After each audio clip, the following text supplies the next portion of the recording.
Thank you Sarayu, right టైంలో గుర్తు చేశావు. ఆంటీ, మిత్రాని ఇమ్మీడియట్ గా వైజాగ్ తిరిగి తీసుకువెళ్లిపోవడానికి ఒక ప్లాన్ దొరికింది. ప్లాన్ ఏంటి? లక్కీ కోసం నేను క్రియేట్ చేసిన నకిలీ అమ్మ పార్వతి. హలో సరియు, లైన్ లో ఉన్నావా? చెప్పు మనీషా. వెంటనే ఒక లేడీ జూనియర్ ఆర్టిస్ట్ ని ఇక్కడికి పంపించు. మిగతా స్టోరీ నేను చూసుకుంటాను. రాజుగారు, ఈ మనీషా నన్ను ఫ్రెండ్ అనుకుంటుందా లేక జూనియర్స్ ని సప్లై చేసే ఏజెంట్ అనుకుంటుందా? అలాంటి వాళ్ళతో చేతులు కలిపితే ఇలాగే ఉంటుంది మేడం. కదా, దానికి బుద్ధొచ్చేలా చేయాలి. ఆంటీ, ఫ్రెష్ అవ్వండి, ఇంకాసేపట్లో రిటర్న్ జర్నీ స్టార్ట్ అవుతుంది.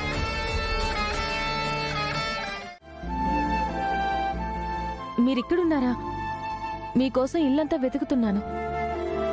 నన్ను పట్టించుకోవడానికి తమరికి ఇప్పటికి తీరిక దొరికిందన్నమాట. సారీ అండి, మా ఊళ్ళో వాళ్ళు... చూసా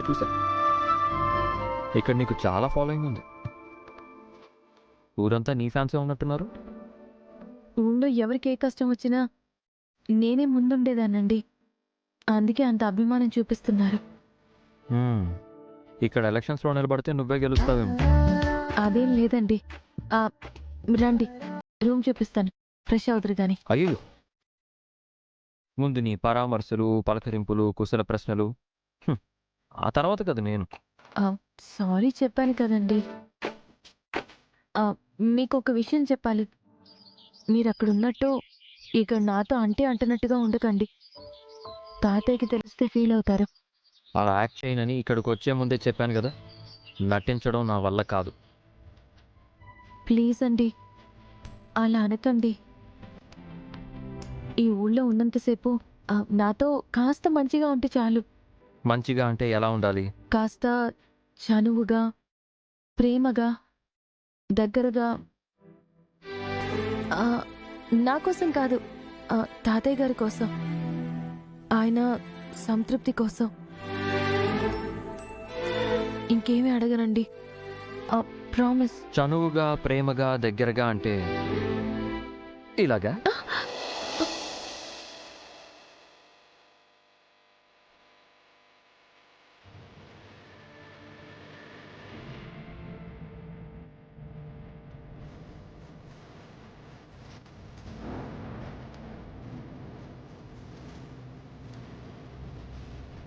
సెల్ఫీ తీసుకున్నావు?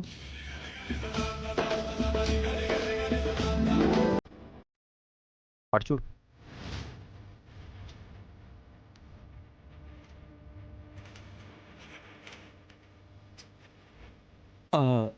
క్షమించండి బాబు. పర్వాలేదు తాతగారు, రండి. ఓ, తాతయ్యని చూసి ఇలా ప్రవర్తించారా? అబ్బాయిని బయట నిలబెట్టేవేంటమ్మా? కాఫీ అయినా ఇచ్చావా లేదా? నేను ఇంకా ఫ్రెష్ అవ్వలేదు, తర్వాత తాగుతాను. ఊళ్ళో వాళ్ళ ధ్యాసలో పడి అల్లుడి గారిని మర్చిపోయావా ఏంటమ్మా? ముందే గది చూపించాలి కదా. క్షమించండి బాబు, ప్రయాణం చేసి అలసిపోయి ఉంటారు. మీ స్నానానికి ఏర్పాట్లు చేయించాను. టిఫిన్లు అవి కూడా రెడీ చేయిస్తున్నాను. మీరు స్నానం చేసి వస్తే వేడివేడిగా తిందురుగాని.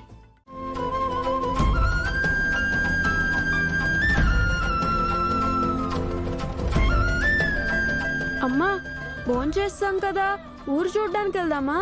వెళ్దాం జున్ను. మీ ఊర్లో ఏమేమి ఉన్నాయమ్మా? ఏమేమి ఉన్నాయో అన్నీ చూపిస్తాను.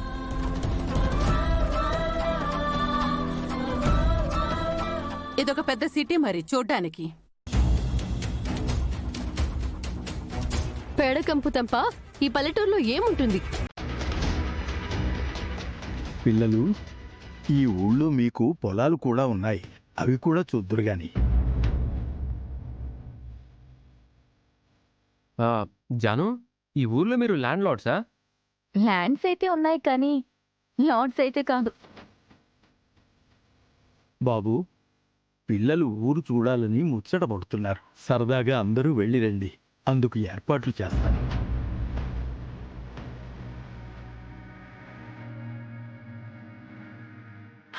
కావాలంటే మీరందరూ వెళ్ళండి, నేను మనిష ఇంట్లోనే ఉంటాం.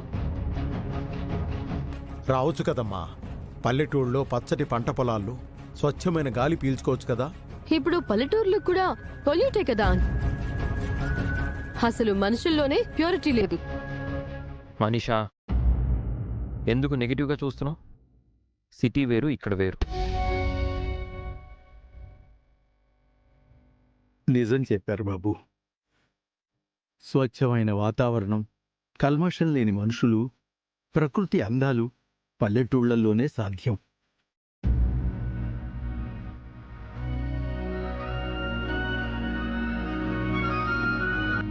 అవునరా, నిజమైన భారతదేశం చూడాలంటే పల్లెటూళ్ళలోనే కనిపిస్తుందని అప్పట్లో మహాత్మా గాంధీ చెప్పేవారు.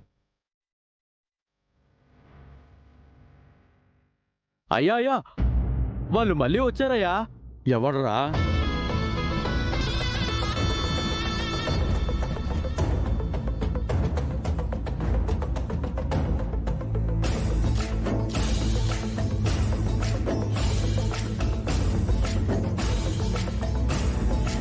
మీరా? మళ్ళీ ఎందుకు వచ్చారు? ఎన్నిసార్లు చెప్పాలి మీకు? మేం మీకోసం రాలేదు, వాళ్ళ కోసం వచ్చాం.